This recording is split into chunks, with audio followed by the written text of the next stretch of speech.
Bonjour les enfants, on se retrouve aujourd'hui pour une nouvelle séance de maths.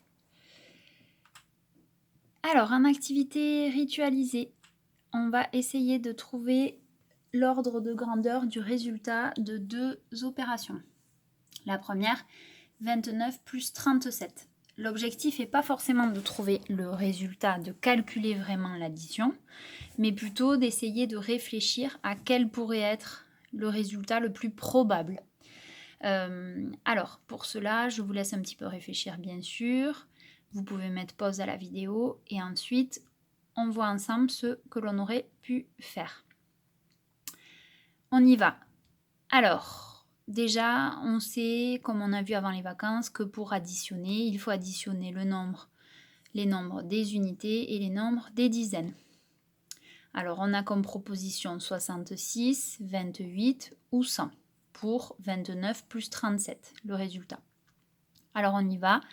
Déjà, on va regarder si on additionne les dizaines. Alors, normalement, il faut d'abord additionner les unités, mais là, on essaye de trouver un ordre de grandeur, pas forcément le résultat exact.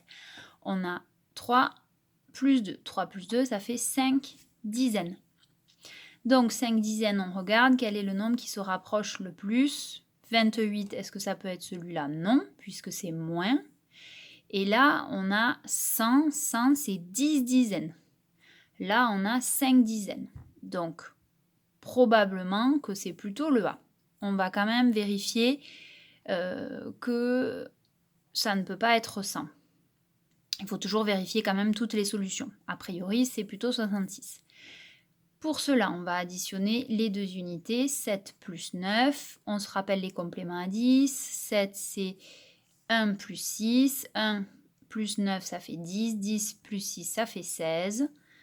On se rappelle qu'on avait 5 dizaines. 50 plus 16. 5 plus 1 dizaine, ça fait 6 dizaines. Et 6 unités. Donc, on était bien à 66. Avec 6 dizaines et 6 unités. On ne pouvait pas aller jusqu'à 10 dizaines. Ça ne pouvait pas être ça.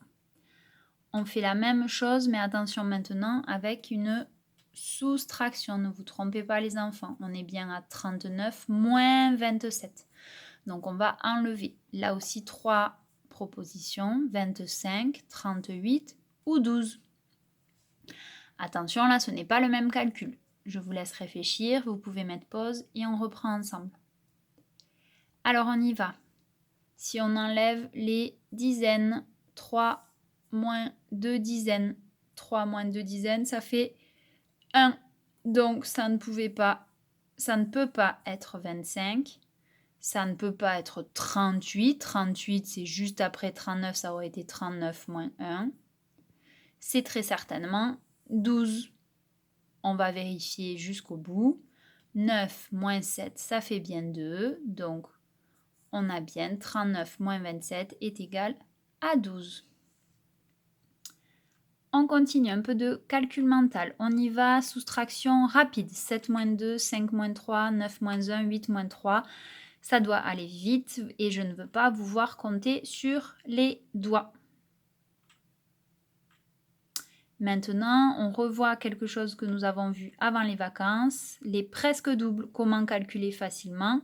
6 plus 7.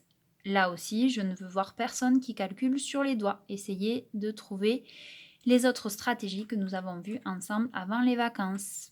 On y va. Cela fait... Alors, 7, on peut le séparer en 6 plus 1. Donc, on retrouve, comme par magie, le double 6 plus 6. 6 plus 6, c'est égal à 12. 12 plus 1, c'est égal à 13. Et on n'a pas utilisé les doigts. Bravo! Apprentissage. Aujourd'hui, nous allons voir un type de problème un petit peu particulier. Jusqu'à maintenant, on avait vu des problèmes où on additionnait, des problèmes où on utilisait les soustractions. Maintenant, on va voir un type de problème un petit peu différent. Alors, on le lit ensemble. Papy plante 4 rangées de 3 plants de tomates. Combien de plants y a-t-il au total? Alors, excusez-moi, je vous laisse chercher. Pardon. Je vous laisse chercher les enfants un petit peu. Comme d'habitude, les parents, vous pouvez les laisser faire un dessin s'ils en ont besoin, écrire le calcul et la phrase réponse. On y va ensuite pour les explications. Vous pouvez mettre pause si vous avez besoin de peu de temps. Vous pouvez laisser jusqu'à 10 minutes. Normalement, en 10 minutes, les 3 étapes sont faites. Alors, moi, j'ai dessiné comme ceci. 4 rangées de 3 plants de tomates. Les plants de tomates, c'est les petites plantations pour obtenir des tomates.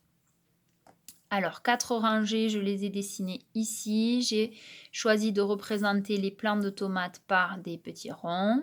Dans ma première rangée, j'ai bien 1, 2, 3 plants. Dans ma deuxième rangée, j'ai bien 1, 2, 3 plants. Dans ma troisième rangée, j'ai bien 1, 2, 3 plants. Et dans ma quatrième rangée, j'ai bien 1, 2 et 3 plants. Donc, j'ai bien 4 rangées, chacune de 3 plants de tomates. Et je veux savoir combien j'ai de plants en tout, au total. Donc, mon calcul, 3, puisqu'il y en a 3 ici, plus encore 3, plus encore 3 et plus encore 3. 3 plus 3, c'est un double que je connais par cœur, cela fait 6. 3 plus 3, c'est un double, ça fait 6. 6 plus 6, c'est encore un double, ça fait 12. Il y a au total 12 plants. Je vais vous montrer une autre façon de représenter le problème. On aurait pu aussi le représenter, les rangées de plants comme ceci. Une rangée, 2 rangées, 3 rangées, 4 rangées. C'est exactement la même chose. À chaque fois, il y a 3 plants de tomates dans chaque rangée. Mais vu comment c'est organisé, on pouvait aussi voir 4 et encore 4 et encore 4. C'est pour ça qu'ici, on a mis le même calcul que tout à l'heure, mais ça peut être aussi 4 plus 4 plus 4. C'est aussi égal à 12. 4 plus 4 est égal à 8. 8 plus 4, on peut aller au complément à 10. 8 plus 2 est égal à 10. 10 plus 2 est égal à 12. Si votre enfant vous a parlé de multiplication, de fois, c'est juste. Pour le moment, on n'écrit pas le calcul avec la multiplication en CP. On verra ça un petit peu plus tard. Mais vous pouvez lui dire que c'est juste. Dans l'oral, à l'oral, on peut dire il y a 4 rangées de 3 plants ou alors 3 fois 4 rangées. Ou encore 4 fois 3 rangées. C'est une façon de dire le résultat du problème. Allez, on se retrouve, on a terminé aujourd'hui et on se retrouve demain.